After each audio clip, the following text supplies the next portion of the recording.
भारत माता की जय। तो यह वीडियो एलटी ग्रेड का जो नोटिफिकेशन आया है उन बच्चों के लिए बनाया जा रहा है। तो बहुत सारे ऐसे बच्चे हैं जो एलटी ग्रेड, जो ये जीआईसी का एलटी ग्रेड एग्ज़ाम के लिए जो नोटिफिकेशन आया था, जिसके फॉर्म 28 जुलाई से आ रहे हैं, और बहुत सारे बच्चे ग्रुप पे मैसेज कर रहे हैं कि सर इसमें साइंस की वैकेंसी अलग आएगी, बायो की भी अलग आएगी। तो बच्चों 18 में जैसा हुआ था वैसा मैं बता रहा हूँ। तो साइंस की वैकेंसी भी होगी और बायोलॉजी की भी वैकेंसी होगी। अब कन्फ्यूजन कहाँ पर है आपको कि साइंस में कौन से बच्चे बैठ पाएंगे जिनका ग्रेजुएशन में, पहली बात तो एलटी ग्रेड में फॉर्म भरने के लिए कोई भी सब्जेक्ट हो, आपका ग्रेजुएशन प्लस बीएड मांगा गया है। क्या मांगा गया है? ग्रेजुएशन मांगा गया है और बीएड मांगा गया है।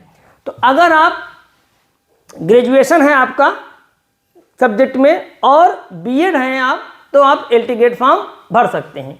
अब मेरे पास तो मोस्टली बच्चे जो बायोलॉजी वाले हैं वो करते हैं मैसेज, और वो पूछते हैं कि बायोलॉजी में 3 साल BSc first year, second year, third year, बहुत सारे ऐसे बच्चे जिन्होंने थर्ड ईयर में जूलॉजी बॉटनी में से कोई एक सब्जेक्ट छोड़ दिया था और केमिस्ट्री ले ली थी, और कुछ ऐसे भी बच्चे हैं जिन्होंने केमिस्ट्री छोड़ दिया था और थर्ड ईयर में क्या ले लिया था, जूलॉजी और बॉटनी। तो अब क्या ये दोनों तरह के बच्चे फॉर्म भर पाएंगे एलटी ग्रेड की बायोलॉजी में? तो आइए हम आपको एक एक बात बताते हैं, ध्यान से सुनिएगा। देखो बच्चों, साइंस का फॉर्म वो लोग भर पाएंगे जिनके पास फिजिक्स या केमिस्ट्री, ध्यान सुनिएगा, फिजिक्स या केमिस्ट्री तीनों साल रही है। अब आप बेहतर तरीके से समझ जाइए कि ऐसा कोई बच्चा मैथ ग्रुप का जिसने फर्स्ट ईयर में फिजिक्स, केमिस्ट्री, मैथ, फिर सेकेंड ईयर में, फिर थर्ड ईयर में जा कर के उसने कोई एक सब्जेक्ट छोड़ दिया है, लेकिन इनमें से कोई एक रहा है, तो वो लोग फॉर्म भर लेंगे। तो साइंस तो वही लोग भर पाएंगे। आप समझ जाइए कौन से लोग भर पाएंगे, यानी मैथ वाले बच्चे साइंस भर पाएंगे। यहाँ तो आप नहीं भर पाएंगे। तो बायो ग्रुप के बच्चे तो साइंस का फॉर्म ही नहीं भर पाएंगे। ठीक है। अब बायोलॉजी में जो प्रॉब्लम आप लोगों को आ रही है, आप लोगों ने हमको मैसेज किया कि सर हमारा थर्ड ईयर में केमिस्ट्री था, साथ में जूलॉजी थी, या थर्ड ईयर में केमिस्ट्री था या बॉटनी थी, और कुछ बच्चों ने कहा सर हमने। तो देखो बेटा, बायोलॉजी में 2 सब्जेक्ट आते हैं, जूलॉजी और बॉटनी। अब यहाँ पे समझिए, जो 2018 का नोटिफिकेशन था उसमें लिखा था कि आपका जूलॉजी या बॉटनी जो सब्जेक्ट हैं, इनमें से कोई भी सब्जेक्ट आपका 3 साल होना चाहिए। समझ रहे हैं हम क्या कर रहे हैं? तो जब आपने केमिस्ट्री लिया होगा तब भी जूलॉजी बॉटनी में से कोई एक सब्जेक्ट तो आपका रहा होगा। तो जूलॉजी बॉटनी 2 साल तो रहती है, 2 साल तो दोनों रहेंगी, जूलॉजी भी रहेगी, बॉटनी भी रहेगी। हाँ, थर्ड ईयर में जाने पर अगर जिन बच्चों ने केमिस्ट्री लिया था उनमें से कोई एक छोड़ दिया था, तो कम से कम एक तो आपके पास था, यानी आप फॉर्म भर सकते हैं।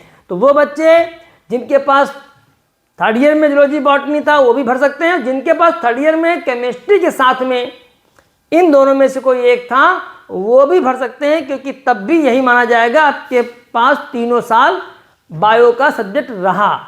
वो अलग बात है 2 साल 2 रहे और थर्ड ईयर में कोई एक रहा। तो मुझे लगता है अब ये कन्फ्यूजन नहीं होगा। 28 को जो फॉर्म आएगा मेरे हिसाब से तो कोई चेंज नहीं होगा। जैसे 18 का था नोटिफिकेशन, जब 2018 में आया था, 2018 में बहुत कम समय मिला था। 2018 में फॉर्म भरा, जब डिक्लेयर हुआ कि एग्ज़ाम होगा तो केवल 30 दिन मिले थे। बाद में फिर उन्होंने क्या किया था, 15 डेज बढ़ा दिया था, 45 डेज मिले थे। और 45 डेज के लिए मैंने क्लास की थी, लंबी क्लास हुई थी 45 डेज में, और उस 45 डेज के प्रोग्राम में 3 बच्चों का सिलेक्शन हुआ था। लेकिन क्लास भी बहुत लंबी थी, सुबह 8 से 2 तक कंटिन्यू ऑफलाइन क्लास चलती थी। तो बच्चों अब आपका एक कन्फ्यूजन मैंने दूर कर दिया है। और 28 जुलाई का फॉर्म आते ही मैं सभी ग्रुप्स में बैच अनाउंसमेंट कर दूंगा, ऑफलाइन ऑनलाइन दोनों को लेके चलूंगा।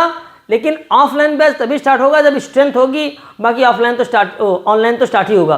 तो बच्चों क्लियर हो गया, अब कोई कन्फ्यूजन नहीं है कि LT ग्रेड में साइंस और बायोलॉजी में कौन से बच्चे फॉर्म भर पाएंगे। उम्मीद करते हैं कि आप तक बहुत सारी सी इंफॉर्मेशंस किसी भी एग्जाम, चाहे वो आने वाला GIC का प्रवक्ता हो या फिर माध्यमिक का तो खैर लेट आएगा, लेकिन सुनने में आ रहा है GIC प्रवक्ता भी जल्द फॉर्म आ जाएगा। तो बच्चों बायोलॉजी ट्रंक इंस्टीट्यूट आपको इन्फॉर्मेशन भी देता रहेगा अपने चैनल के माध्यम से, और जल्द ही आपकी क्लासेज भी अनाउंस की जाएंगी। चलता हूँ, फिर मिलूँगा आपके साथ। भारत माता की जय।